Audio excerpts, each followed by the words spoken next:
ककरा सोचा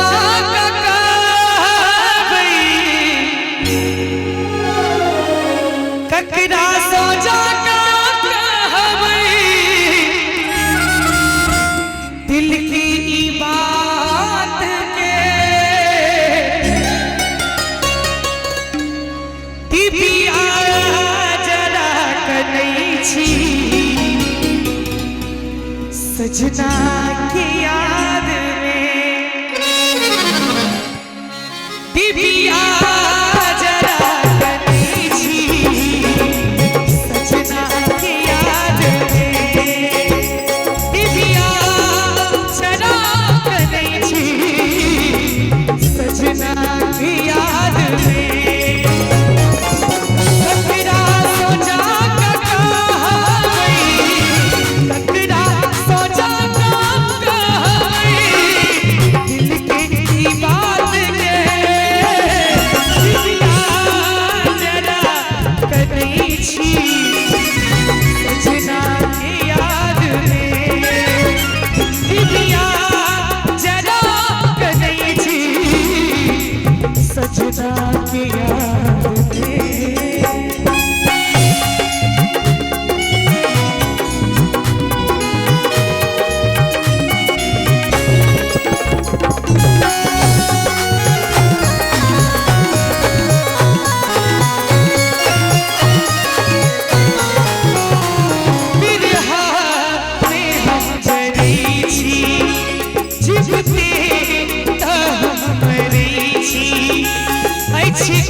और सुनाकर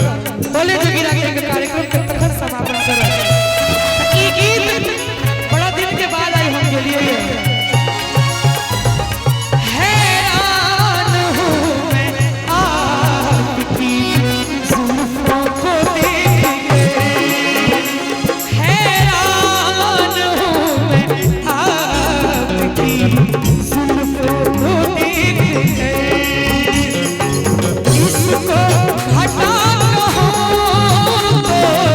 इसको घटा कहूँ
सजना के यार